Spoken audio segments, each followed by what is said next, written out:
Welcome to Season 3 of Bed and Butter, the podcast where passion meets profession in the world of hospitality. In partnership with Southern Maine Community College, we're back with fresh energy and even bigger conversations. This season, we're talking with culinary innovators, a brewery entrepreneur, hotel and industry leaders, a TED Talk speaker and influencer with a purpose-driven message, as well as one of the top tourism execs in the country, all sharing insights that will inspire and elevate your journey. So whether you're just starting out or aiming for the top, Bed and Butter is your go-to guide. Let's dive in. Today's guest is someone who's built more than hotels. He's built a legacy in hospitality across Maine and beyond. Joe Van Wy is a visionary developer, entrepreneur, and philanthropist whose name now graces the Joe Van Wy School of Hospitality at Southern Maine Community College. Joe's journey is anything but traditional. He didn't go to college, yet he went out on his own and developed iconic hospitality properties from Maine to across the country. In today's conversation, Joe shares the lessons he's learned from decades in the industry, the mindset that helped him succeed, and why giving back is the most rewarding investment of all.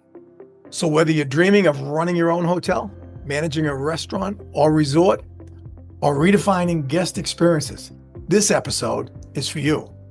Let's dive in. Well, I'm really excited today to be able to have a good friend of mine, a Maine hospitality man, who's actually been around the country. And we're really, really excited to have Joe Van Wy. Thank you for joining us, Joe. Thank you for inviting me, Sean. It's nice to be here. You know, I think Joe and I met many years ago. You were at the Eastland. That was a long time ago. Yeah, or Sinesta, whatever it was during the time when you had, but it was Sinesta when I bought it in 1992. I bought that hotel. Wow. Yeah, that's gone through some things, some changes. But yeah, so that's the first time. But then we've gotten a little bit more, close since you started working with Southern Maine Community College and your program. And I think that's exciting too. And we'll get into that a little bit later. But the hospitality program is given the name Joe Van Wy, School of Hotel Management. But I think you have a passion for the students. You have a passion for our industry.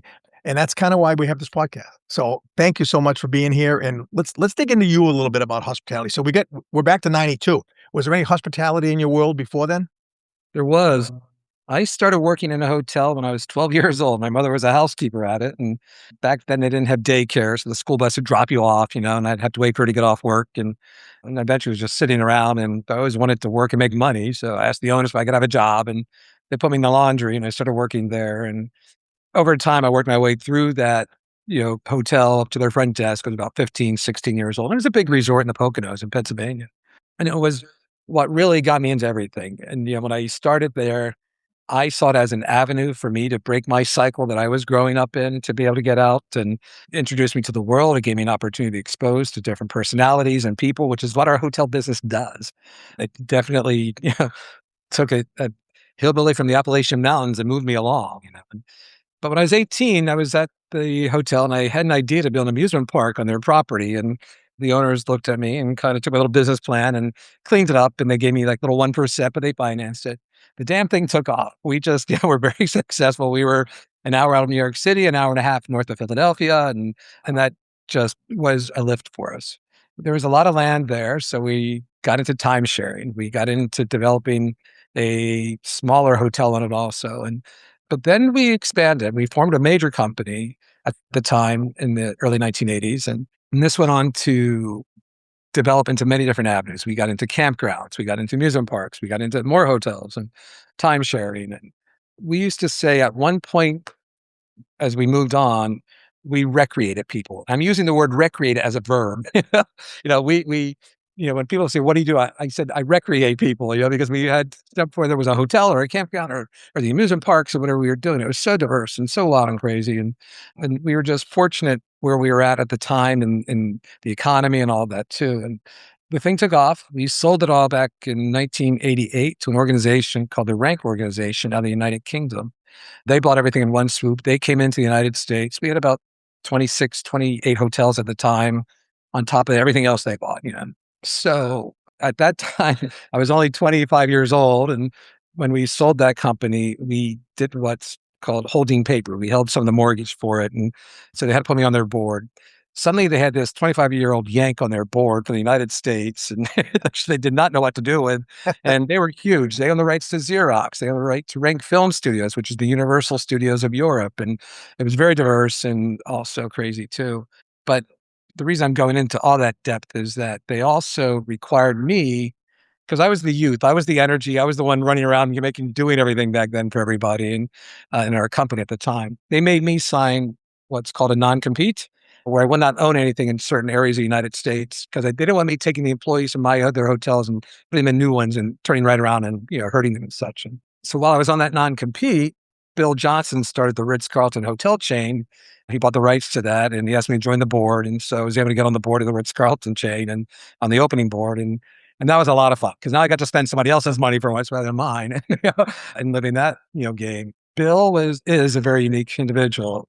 Eventually, he sold out to Marriott and such like that. But back then, when we were opening these properties around the world, this hillbilly from Pennsylvania comes along, and we're having to do things that we were creating an image, we were creating a lifestyle, a brand style, a name style, and if we flew anywhere, we had to fly first class, no problem. I'm sign me up for that. And when we entertain first class in the cities when we open the hotels and such, and because we had to set a stage. The stage was that we are ladies and gentlemen serving ladies and gentlemen. And that's an industry name that is used by so many companies now and such like that, but it comes from that time. Yeah. But it truly, opened my eyes to the world, and to everything in our industry and where we got to go. Meanwhile, back at Rank, as I'm going back and forth on this damn plane, it was easier for me to always go there to London versus them, started coming here and stuff. And again, sign me up. So I got to have this great go to London every other month on the Concorde. And many people don't know what the Concorde is anymore, but again, the hillbilly from Pennsylvania walks in and gets on the plane and like, Mr. Van Wy, we're getting your Diet Dr. Pepper. They're holding the plane and everybody's looking at me like, who is this kid? And I was like, okay, you can go when you want. That is what being in the hotel industry gets you to do. You start to suddenly get exposed to so many different things and so many different levels and so many different times. There is no black or white. We're not mechanics. We're not making widgets. We're not selling logs. We're not, we are a box of chocolates every day when we wake up and get out there and go into our hotels or our businesses and say, what's today going to hold? And you wait Well, for you it. talk about getting out and talking to a lot of people. And I think that's one of the things that I've loved about my career is that I've formed relationships with people all over the country, all over the world. And with that comes a lot of other experiences that you can gain from. Was there someone along the way that maybe impacted you somehow, that you met him, Bill, like would be one Sure. maybe, but anyone else that really kind of helped you with your Well, life? I go back to the original start, the two senior brothers who owned the resort at the time that I was working at, and their business partner, a gentleman by the name of Harry Lee. Harry was an attorney. He approached it from a different viewpoint, at Stanford, went to Stanford and, from Pennsylvania. He got out and broke his cycle from Wilkes-Barre and off he went and came back and joined with them and such. But Harry taught me so many different things. There was a meeting, I would walk into it and people would kind of look at me why I was there. And they realized that, well, if Harry's putting me out of chair, they had to listen to me too, kind of a thing. And it was that taught me to never underestimate, somebody else that's in my company working for me, to always give them a chance to talk and to let them, be a part of it too. And later in life, he explained, he goes, I kind of need the energy to show you what to do because it got me reinvigorated into it also. Ah, okay. And I've had a couple people that have worked for me. I think one of them, Yeah. from Ever. chairman of a hotel that owns 70 different properties and such like that. He started as a bellman for me, and I put him into a management program because you see something in an employee in the hospitality industry. You can't teach us hospitality. You have to feel it, know it, and go with it. And Yeah. when you see that in somebody, you run with it and you grab them and you hope that they can help you get reinvigorated into your day too. Well, I think what's interesting about that relationship with Kevin is that you guys have had lifelong friends. I mean, that was what, 30 years ago, maybe that Oh, you. yeah, no, yeah, that's, 33, 35 years, sure, Yeah, yeah. and a friendship and a relationship, and it goes back to that whole thing in relationships, and I think, a lot of our listeners will think, "Okay, I'm gonna learn this, I'm gonna do that, I'm gonna do this," but a lot of times what you do is you hook yourself to a ladder, the Joe Van Wy ladder, the Sean Riley ladder, or the Kevin's ladder. You get the relationships and you're going to learn from everybody, but you also now you can help others. And I think that's what the stage of life that you and I are at. We're doing this podcast for students and young professionals, and that's really to give them an idea of how we did it. So I kind of look at you, and you're a hotelier, there's no question, and you're a hospitality guy, but you're an entrepreneur. I mean, you kind of talked about your early parts of the entrepreneurship, but here in Maine, I mean, the Eastland, the DoubleTree and the True and the Saco Hampton and other things along the way.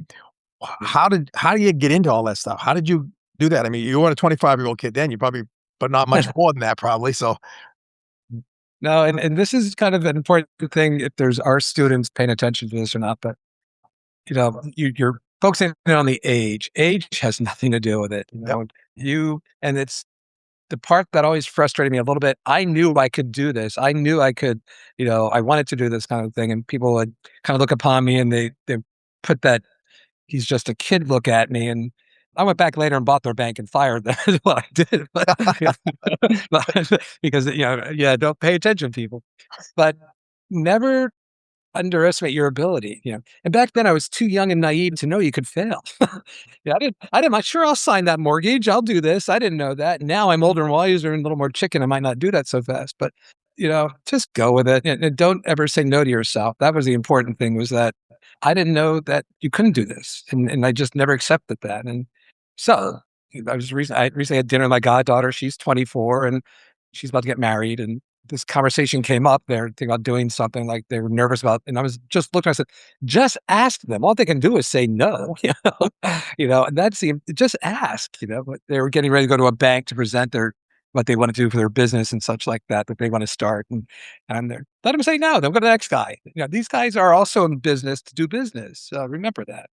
I think Don't be intimidated. Just never be intimidated. And I think, you've done that. And I mean, I think I love the way the whole mall area was developed. I mean, you bought the coffee cans, at the time, but you turned it into a mega complex, which I think you still have pieces of that left, right? When I say the mega cans, still own the land under the Chipotle. I call that Romeo money, which is retired old men eating out. I get checks for the land I own. They just send me checks, but that had to be developed. It had to be taken under. But one of the more successful stories of that whole project was the True property, True by Hilton. I was number 6 to open in the world for that, because they came to us with this idea and we're all kind of like, are you sure? Are we just kind of copying the Hampton Inn a little bit? And like, what's going to be the difference? How will the guests know? But that wasn't the case at all. It is a completely different product. And it is whatever. I think our original demographics were targeted at one group and we ended up with a whole other group at the end. Yeah. But it's a success, and and the whole brand took off. There are now 330, I think, at this time. True. We have a True as well, and it is a unique brand. It's people say it's a young person's. It's really no. But I don't think I agree. I love the room. The room is just right. You don't have to. I mean, you can you hang up stuff differently, and I mean, just great. I mean, you can sit at your bed and hang stuff up, but it really is a efficient. The room's a little small, and the TV's a little big. You get a suntan from that TV being a 55-inch TV turned on as you're right up against it. But it's a great bathroom. It's a great clean product. It's new. I'm getting my breakfast. I'm out the door. That's all I need when I'm traveling for one night somewhere. Usually, it's great, or 2 nights or 3 nights. And well, taking it back, I don't want to leave this without saying that, during the time you had that whole development there, I mean, you've got the Chipotle's there, Cracker Barrels. Cracker Barrel, right? Yeah. The car place. CarMax wasn't mine. That wasn't yours, right there. But you had that whole development. You really kind of turned that whole section around. And it was early on that happened. And you took the hotel, the DoubleTree, that really had gone through lots of different faces and names, turned that into a success story. So those were all great. But then you sold them. And I think one of the things, obviously when you sell stuff, you decide what you do, how do you recycle your money, how do you do things, but you chose to do something a little bigger than that. And that's why I don't want to leave this without saying, because you have made a real impact in the hospitality industry through your affiliation with this school. And from what I understand, other schools, but for this school, SMCC. Tell us why you did that, what you did, and what you'd like to see to come out of it, the Joe Van Wy School of Hotel Management. They mentioned the sale of the DoubleTree and True occurred with a package of other properties that I had also. So there were 7 properties and 5 in other states too that were all sold and at the same time. And suddenly I had this moment where I don't own a hotel for the first time in my life. I own a bunch of other little things, restaurants and strip malls, things like that and stuff. And I kind of wanted to figure out what to do next. And it was at a time in the economy in 2022 when interest rates were starting to go up, and we were just all in the middle of them coming out of COVID and employee, hiring and such like that. I said, I don't think I want to do anything for a year. I said, I just kind of want to relax and try to evaluate where this planet of ours is going. And I took a step back, but I said, there's one thing I would like to be involved with. And that was in Maine. Was trying to do something to get back to Maine. Maine treated me wonderfully. I mean, the Eastland was extremely successful, turned into the West End, and the DoubleTree. Originally, when I bought it, was a property that needed renovations, and I flipped the name over to Hilton, and that became a success. True became a success. Hampton was a success, and two other properties I had on the Blueprint. I mean, everything was always wonderful. And although I'm not a son of Maine, I always felt like I was for some reason because I just felt so welcome there. A hillbilly of Pennsylvania to a hick from Maine. Yeah, well, that's okay. Yeah. But now I sit on the ocean on an island up there in the summer, which is great. So Yeah. it's all good. But I wanted to do something to help to give back, but also to help fellow hoteliers up there too, to say we need people, we need employees, we need the youth to come, or not even necessarily youth, we just need people to come work. And I feel trade schools, a 2-year program, is a great introduction for anybody to come into this business to say, okay, before I go all the way here, let me see, what I'm going to get from this kind of experience. And I asked myself, what did I want a 17-year-old or a 20-year-old or a 30-year-old, whoever, coming back to school to get out of this after 2 years? And, I want them to be able to leave the program knowing whether or not, hopefully they'll get into an internship. I think that's the biggest part I favor, is seeing that they're actually in the industry working and they get exposed to being able to, okay, is this where I want to go? And they can decide, do I want to be, a supervisor? Do I want to become a manager? You're not going to walk out and become a general manager the next day. You have to work your way up. We all did. But you're certainly getting a leg up by having the education. And you're then going to get in there and be able to make a decision which side of the house you come up on: food and beverage, front of the house, the back of the house, or wherever you're going. And then, you zero in on that. So I wanted them to be able to do that. So I wanted the funds to be used for additional marketing ability to get more students in. I wanted to be available for when we do get more students in, to have the tools that they need so that they're not running around trying to raise money for, a new system to teach from or something like that. And Well, that's great. I think it is it's so refreshing to have someone step out of the industry, but wanting to give back and wanting to not just promote, not just help kids. You're helping kids, but you're also helping a lot of businesses, and you're helping the school, which in turn is going to provide more students. Now, you're never going to get a student out of that, nor maybe me, but there's going to be people that will, and that's going to help our industry and make our industry, which is what we both, grew up in, better. So I want to thank you personally, Joe. That was, it was amazing to have you do that. And I thank you from the students that are going to be listening to this, and from in our industry, because you're helping our industry. well, we thank you for what you're doing with this, the podcast and keeping things out there. And you're being humble. You give back a lot also to that state and also to the people too. And thank you for what you do up there. So, well, I think maybe you could end it with something. Okay, you've got an audience now. You can get on your soapbox. What do you want to say to someone that's interested in our industry, that might be moving into our industry? What kind of advice can you give them? You gave a little already, but is there something else? I just keep coming back to the old adage of never give up. You're going to be told no a lot of times in life, and don't listen to it. Just keep right on going, but just go right through it. They can say no 10 times and then maybe you listen, but you just keep going at it. And that's the people that get through that, don't get intimidated, and, you just keep going. But when you're getting into our guests, the thing I feel that everybody really needs to get a touch of right now is that our industry is changing a little bit, but our guests are changing dramatically. I go back to when, like 1990, whenever Hampton Inn started, around that time frame.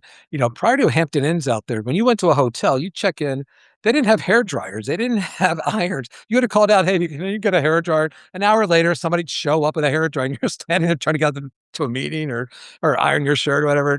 And so anyway, along comes Hampton Inn at that time. Then they offer all this stuff in the rooms, free local phone calls, which was unheard of. We used to make phone revenue. Not everybody had, cell phones and iWatches and Zooms and crap. And the whole amenities in the rooms changed and everything slowly, and now they're just norm. It's you and I were talking offline earlier about emails. I remember sadly when emails started. I'm not old now. Not many students are going to be able to say that. But we watched the industry change. We watched what became the expected of travelers and what they wanted. When I was a kid growing up, if you were in a hockey group and your mom and dad had to take you to a hockey game, you got stuffed into a car with 10 other people illegally, and you drove 7 hours to that silly match, and you drove home that night. You didn't get put up at a Hampton Inn or a Holiday Inn or a Ritz-Carlton. There was no hotels. So that evolved to when the traveler changed. And then travelers got into, I think we went through a period in our industry where everybody wanted the 4-star or higher mentality. Ritz-Carlton, we drove that mentality out there and we got it and seeded into everybody.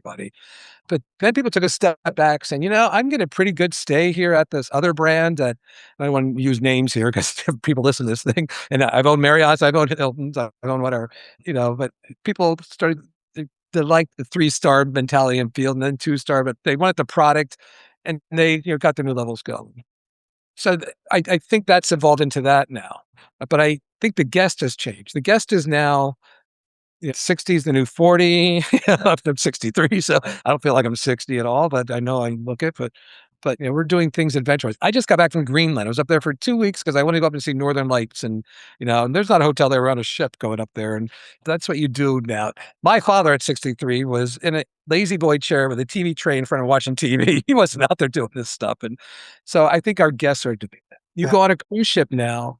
And the cruise ship mentality of the days of wearing tuxedos and suits is all gone. People are now, resort casual, even on 6-star ships and such, because the guests has changed. We need to change with our guests at all times. That's the important thing to remember, is that you can't make them go into your facility expecting them to be one way. They're going to be themselves. So you got to be ready to become them. And I think that's great. I think just even one step further is the same thing with our associates. They're needing different things. They're expecting different things. So I think, a couple old guys sitting here talking about, but what we're saying is we've got to stay relevant. Yeah. Relevant to our guests, relevant to our associates. And I think this has been great. So Joe, thank you so much again. And thank you again for what you've done for our industry and for the school, SMCC, but also for me, your buddy. I really appreciate it, Joe. And thank you so much. Thanks, Sean. Have a great day. Thank you for joining us for another episode of Bed and Butter, the hospitality podcast produced in partnership with Southern Maine Community College. Subscribe to the podcast to ensure that you don't miss any episodes, and while you're at it, share it with someone who might benefit from these insights.